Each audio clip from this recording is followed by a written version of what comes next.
40 minutos sobre las 10 de la noche, José Luis Muruzábal, muy buenas noches. Muy buenas noches. Bueno, a lo mejor muchos de nuestros espectadores no le ponen cara a José Luis Muruzábal, pero tiene muchísimas cosas que contarnos. Tiene que ver con el sindicalismo, tiene que ver con el pasado industrial de este país, de Galicia, con cosas que sucedieron en los años 70. Vamos a ver un perfil, un pequeño perfil de todo eso que estamos hablando.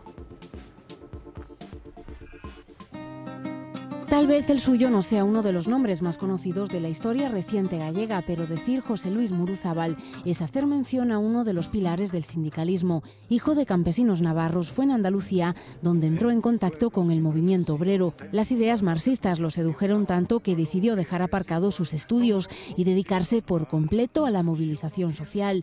Como otros tantos compañeros de generación, Muruzábal se proletarizó en la universidad y fue así como llegó hasta Galicia. Primero para trabajar en un auxiliar de la naval ferrolana Astano y después en la central de Aspontes. Aquí se convirtió en un líder y cuando el derecho de reunión o el de huelga estaban prohibidos por el franquismo, revitalizó la lucha obrera. Encarcelado en varias ocasiones, protagonizó algunos de los momentos más decisivos del sindicalismo ferrolano de principios de los 70. Por ejemplo, cuando con otro compañero se encerraron en una chimenea de la térmica de Aspontes. Pero entre sus logros destaca sobre todo la creación del sindicato obrero de la construcción de Vigo y A Coruña, cuando el franquismo todavía estaba dando sus últimos coletazos. Coetáneo de sindicalistas como Sánchez Gordillo en Andalucía, ahora sigue en activo, aunque con una vida algo más tranquila. Abogado laboralista, es presidente de la Asociación Pro Enfermos Mentales de A Coruña, aunque para presentarlo lo mejor será citar la descripción que de él nos han hecho sus propios compañeros. Un loitador social a prol dos máis desfavorecidos.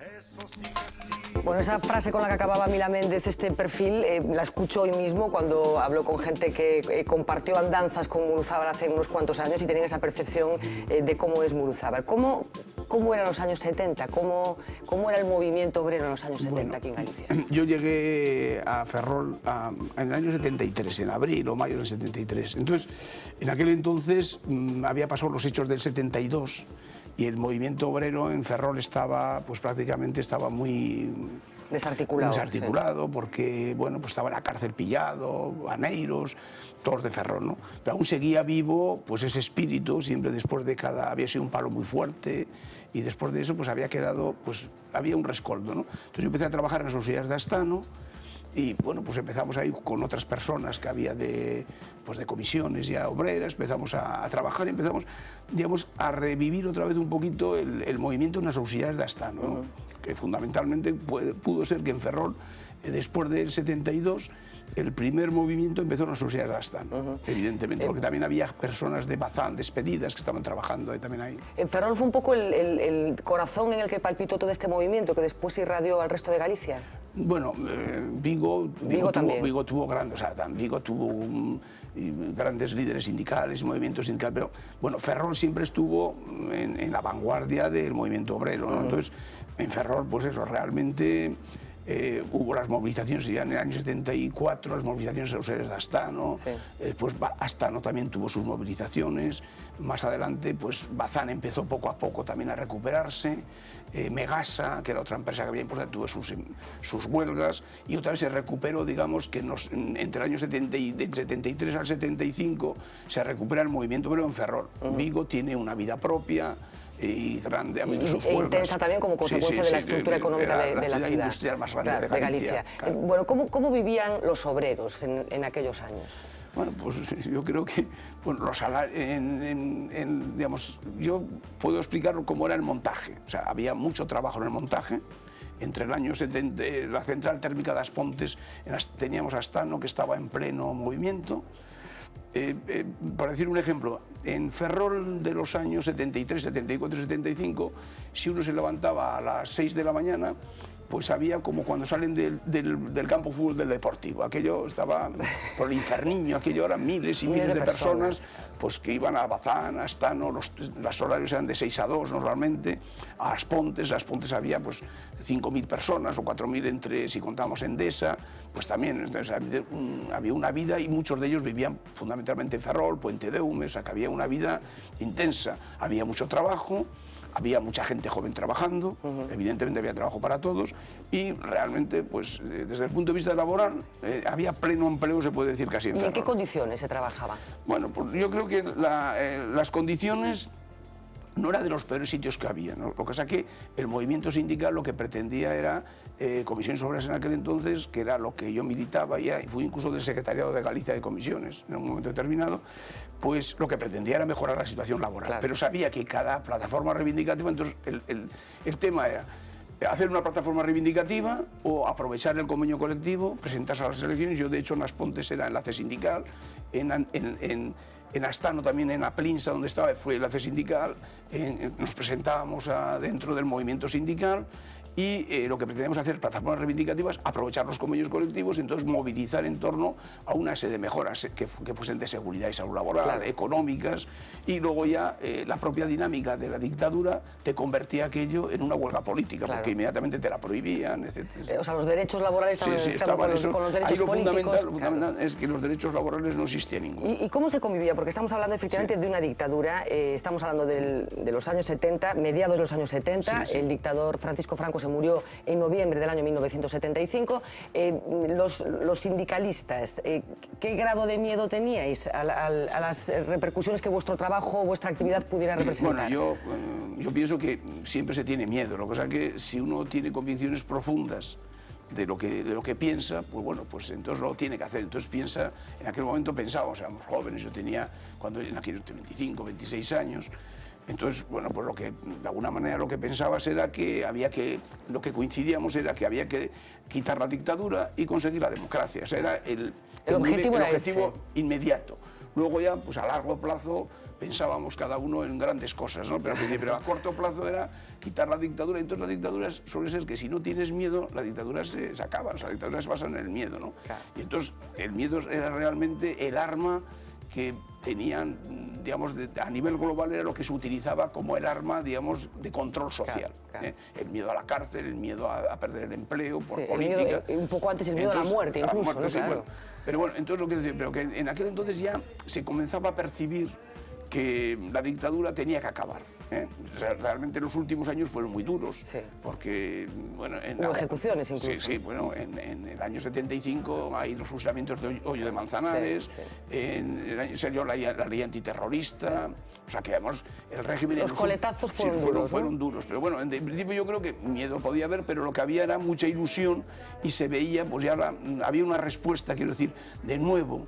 En los años 74, 75, 76, se veía que el movimiento sindical, que los trabajadores respondían, pues había huelgas masivas, asambleas masivas, había una ilusión absoluta, o sea, se veía una sociedad, sobre todo el movimiento obrero, muy ilusionado. Y con energía, con mucha energía. Por conseguir la libertad sindical, las libertades democráticas. O sea, había mucha fuerza dentro del movimiento obrero. Bueno, en este vídeo que veíamos antes recordábamos un episodio que forma parte de la biografía de nuestro invitado de esta noche y que recordaba Manuel Lago, colaborador de esta casa, en una columna que publicaba esta semana, que fue esa subida a la torre de As Pontes. Vamos a hablar enseguida de ese acontecimiento, pero antes de empezar la entrevista hablamos de que hubo más incluso, sí, algunas relacionadas con el obispado. Sí, no, bueno, anteriormente, en el año 74, hubo una huelga de auxiliares de Astano. Entonces, que había, pues, cuando hablamos de auxiliares, pues igual en esos días había pues 3.000 o 4.000 personas, no sé cuántos habría, pero había 20 o 30 o 40... había muchísimas auxiliares, montones de ellas, ¿no? Y yo estaba trabajando en una empresa que se llamaba Plinsa, que era vasca, era de Bilbao, y esa empresa, habíamos tenido tantos conflictos que un día desapareció. Llegamos un lunes y una empresa que había 150 trabajadores que no tenían empresa. Y entonces se empezó a movilizar a todo el mundo para pedir que fuesen cogidos, recolocados de las empresas, ¿no? Entonces se fue recolocando a la gran mayoría y había un grupo muy pequeño, que no sean 9 o 10, que no se recolocaban, que a esos no. Entonces la huelga seguía, iba pasando los días y ese grupo de personas nos encerramos en casa del obispo, en Ferrol, pero previamente fuimos a pedirle permiso a Mondoñedo. Y como nos dijo que no le parecía bien, bueno, a pesar de eso... Decidisteis que os encerrabais igual. Y nos encerramos en Ferrol. Entonces, cuando estábamos allí, fueron recolocando, aparte, excepto a dos, que era un loureiro, que era un despedido de Bazán, y a mí. Y entonces, bueno, la huelga seguía y de la Sociedad de Estano, y al final nos recolocaron en Puentes, en la chimenea de Puentes, a él de noche y a mí de día. Y ahí es donde llega Muruzábal a Las Pontes.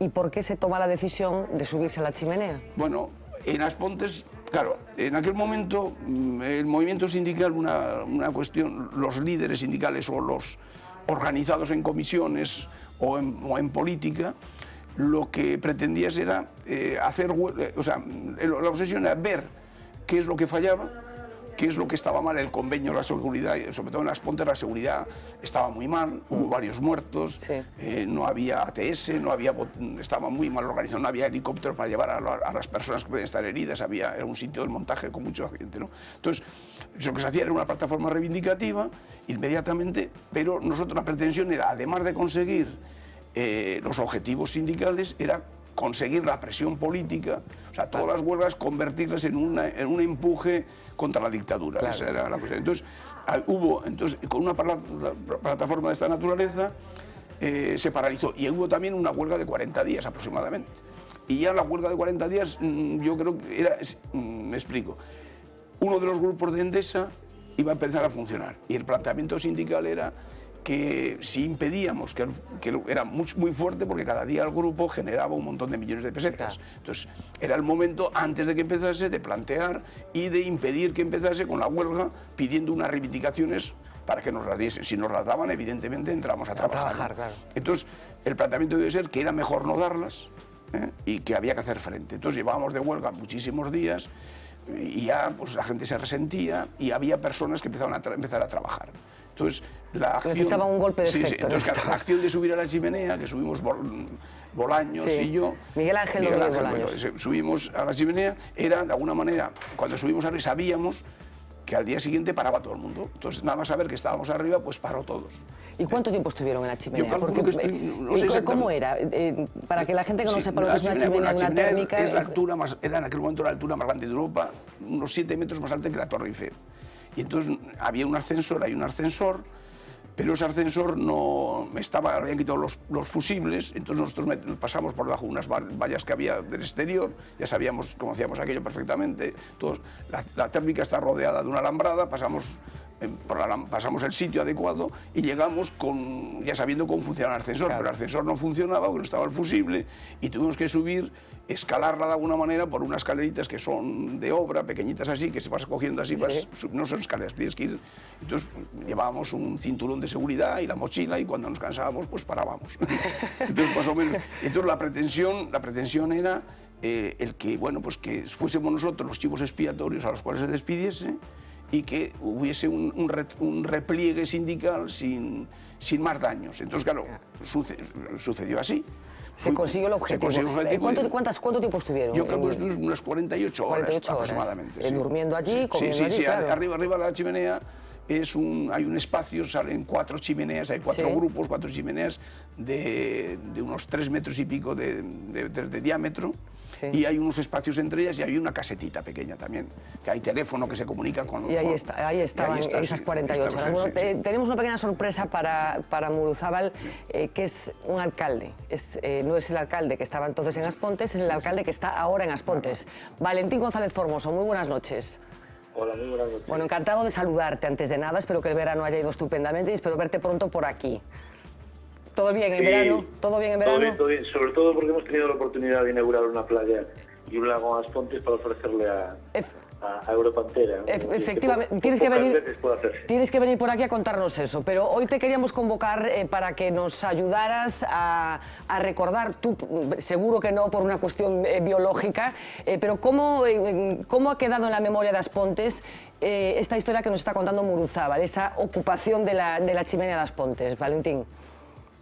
Bueno, pues yo creo que fue como bien explicaba hace un ratito, yo creo que fue un acontecimiento en el que se entremezclaban muchas cosas, ¿no? Yo creo que era una época de mucho crecimiento en la zona, desde el punto de vista industrial, con un Astano pues pletórico, con una Endesa que se implantaba también con una inversión muy fuerte de 100.000 millones de pesetas de la época, lo cual era pues una cantidad trasladada hoy en día pues multimillonaria, y yo creo que se entremezclaba pues la dictadura en la que se vivía, se entremezclaba la ilusión por cambiar el sistema y la verdad que se también irrumpía pues la necesidad de garantizar un mínimo de derechos a los trabajadores y de condiciones de trabajo, ¿no? Yo creo que en eso se ha avanzado muchísimo y en aquel momento yo creo que el símbolo, en cierto modo, de esa llamada de atención a las autoridades pues fue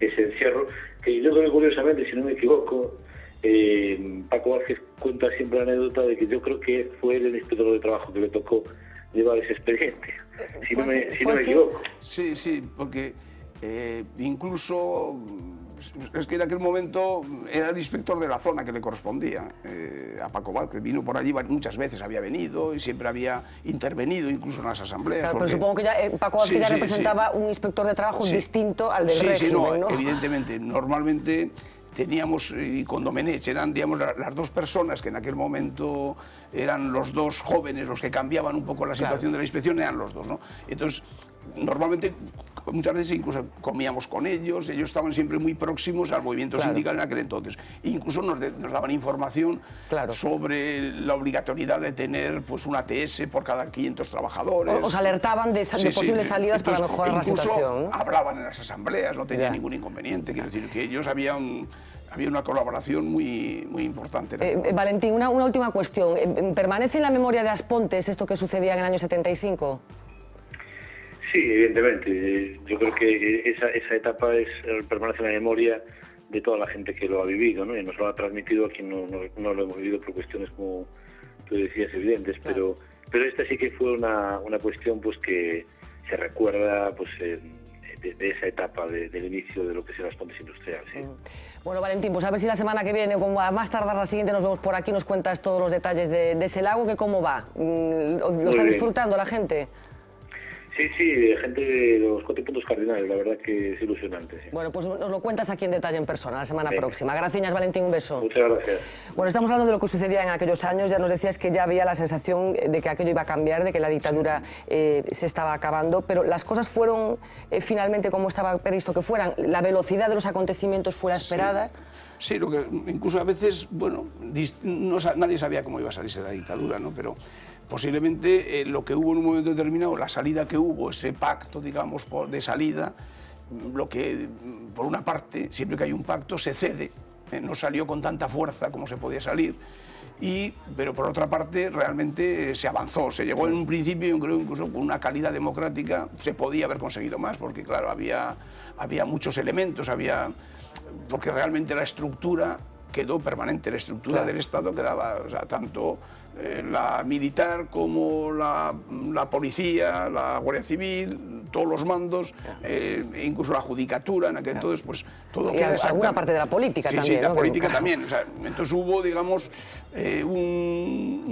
entonces ese tipo de cosas siempre, pues bueno, hay unas personas que pensaban que a lo mejor se podía ir más lejos, pero bueno, de todas maneras, lo importante es que se hubiese profundizado más en la democracia, porque lo que se ha ido a lo mejor posiblemente con el tiempo es perdiendo a lo mejor calidad democrática. Y lo que está pasando ahora, Muruzábal, ¿cómo lo interpretas tú? Si tuviese la solución, ahora mismo la decía y no había problema, ¿no? Yo creo que hay una diferencia de entonces a ahora, ya lo te decía, o sea, en aquel momento había una cosa muy clara, todo el mundo coincidía en que la dictadura, todos habían llegado a la conclusión que la dictadura ya no era necesaria y que era perjudicial, tanto los que incluso la habían apoyado como que los que se habían opuesto siempre. En eso había una coincidencia. Y segundo, que la única salida que había era el sistema democrático. Y además había una gran ilusión por emprender una etapa histórica distinta. Cosa que ahora pues puede haber algunas cuestiones parecidas, ¿no? Entonces ahora es más fácil saber lo que no se quiere que lo que se quiere, ¿no? Entonces ahora lo único que se trata, yo que ahora mismo desde un punto de vista que no, ya desde los años 80, pues nunca no milité en ningún partido político, estuve en el Partido del Trabajo, y por los años 80 ya no estuve en ninguna, sino simplemente mi militancia ha sido... ¿Y por qué esa decisión de desvincularse de la militancia? No, porque yo estaba en un partido que se disolvió. Sí. Entonces dije, bueno, pues no, es decir, uno puede estar en política y no hace falta exactamente estar militando. Y con lo que ha sucedido después con los partidos políticos, sí, bueno, pues casi se alegraron de haber militado ninguno. No tanto como alegrarme, no, sino que has podido participar en las cosas que te interesan. Entonces yo a partir de un momento determinado, pues también dejé el sindicalismo activo y me dediqué fundamentalmente como una actividad social, que yo siempre hago hincapié en que es muy importante que todas las personas tengan una faceta de una actividad social. Puede ser política, puede ser el que entrena a los niños en el colegio, o en una ONG. Entonces yo elegí una ONG, casi por casualidad, porque mi mujer trabajaba en ese tipo de historias de salud mental. Y entonces, bueno, pues me impliqué en la asociación y ahora es la faceta social que tengo, es esa. Entonces, desde ese punto de vista, yo diría que lo importante es que, mirándolo desde ese punto de vista, sin entrar en la política, que lo que se trata es, de alguna manera, que no haya esa ruptura social entre montones o miles de personas o millones que pueden estar alejándose del bienestar, y incluso que haya esa cohesión social, que haya que trabajar, porque si no hay cohesión social, y las ONGs trabajan por eso, pero que realmente que se siga invirtiendo en el tema del paro, en todos estos temas que hay, ¿no? Entonces, es decir, la solución está muy complicada y la dejo a la siguiente tertulia que vas a tener aquí. A ver qué nos cuentan. Una última cuestión. El movimiento sindical, bueno, se habla también del papel que está jugando en estos momentos los sindicatos. ¿Necesitan una renovación? ¿Están haciendo lo oportuno y lo necesario en estos momentos? Sigue siendo una pregunta muy complicada. Es fácil contestar sí o no, ¿no? Yo diría que, bueno, pues que todo el sindicalismo tiene que ser siempre renovación permanente, eso está claro. Sindicalismo no es lo mismo el de hoy que el de ayer que el de mañana, porque a medida que cambia la sociedad, el sindicalismo tiene que cambiar con ella.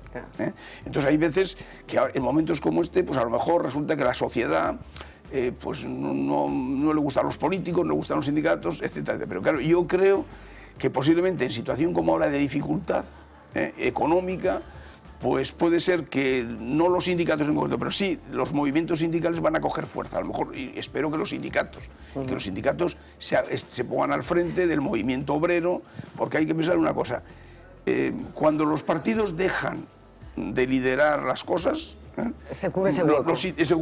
Siempre los sindicatos. En la dictadura no había partidos.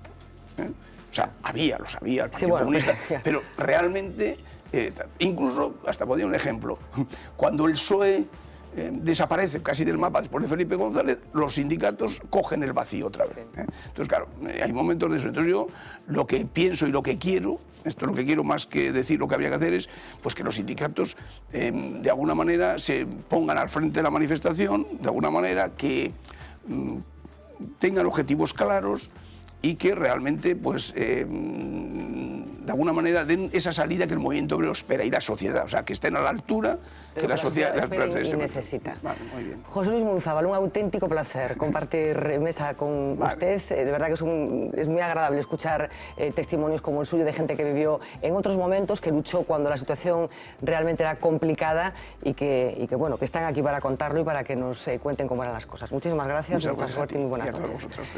Nos vamos a ir a publicidad un ratito. A la vuelta vamos a hablar mucho de política, porque ya lo comentábamos en la primera parte del programa, parece que el panorama electoral se va aclarando, así que vamos a escuchar a los protagonistas de los diferentes partidos políticos, incluido a Xosé Manuel Beiras, que hoy ha comparecido para explicar cómo van esas negociaciones con Esquerda Unida de cara a la creación de una plataforma electoral. A la vuelta de publicidad.